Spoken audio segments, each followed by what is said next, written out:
Ladies and gentlemen, Prepper Dave here. Welcome back to our continuing soft apocalypse. You know, the kind of apocalypse where it's the end of the world as we know it and we feel fine. The kind of apocalypse where you can still go out and get a bucket piping hot KFC original recipe. The kind of apocalypse where you can still head down to the local subway and get your favorite footlong. I am going to try to maintain an air of levity during our chat tonight so as not to scare off any of our new subscribers. I have to express a little disappointment and frustration in the government's handling of our current situation. I'm not saying the government is inherently bad. I myself may have held a .gov email address at one point or another, but I have decided that it's in our best interest to take back a little bit of control, give that control to the people among us who possess not only common sense, but also a healthy respect for the Grim Reaper. With that being said, I feel it's time for Prepper Dave to make some declarations regarding this here soft apocalypse. First declaration, preppers no longer say social distancing.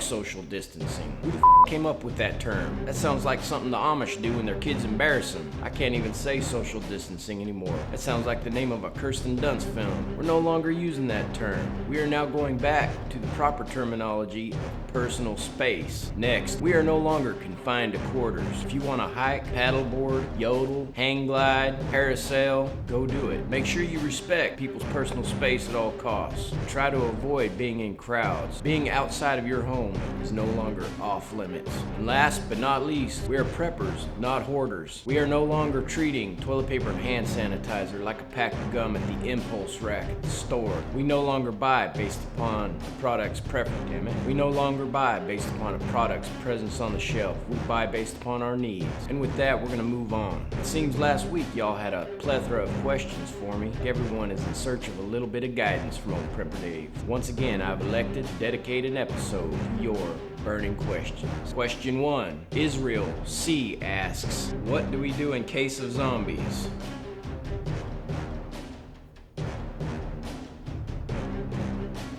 No, I'll allow that. It's kind of a dumb question, but I'll allow that. Zombie is defined as a fictional undead character created through the reanimation of a corpse. Did you catch that, Israel? Fiction. However, when you look at the crowds of brain-dead sheep wandering mindlessly through the grocery stores, peeling all the cottonelle off the shelves, it is kind of reminiscent of the undead. Therefore, your question isn't completely dumb. Question number 2. Mike O asks, what do we do about dudes sneezing on you in the apocalypse? Because this happened. That's what he wrote on there, because this happened.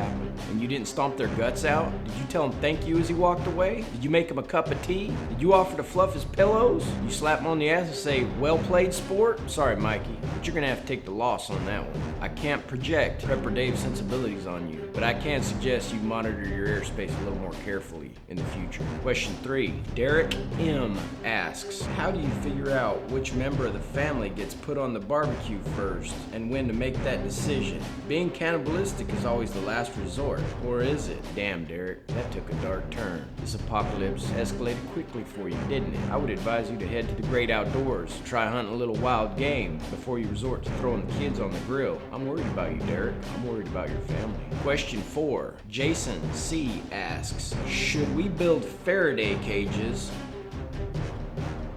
Hold on a minute.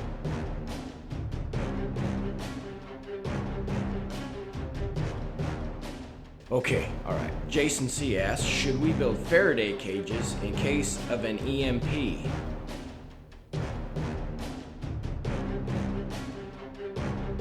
Alright.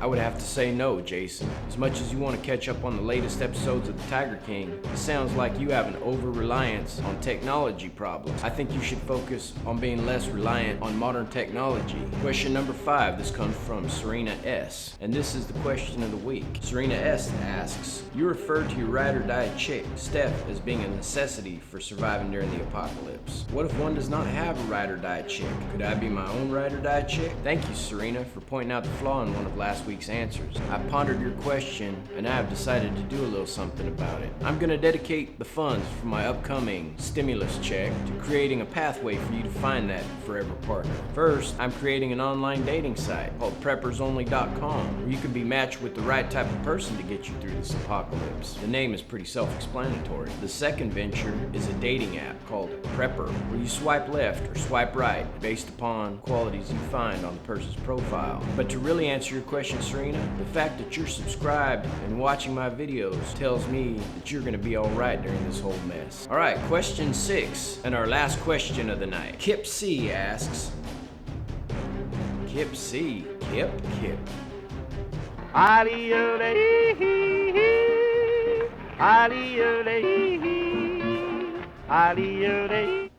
Alright, Cowboy Kip.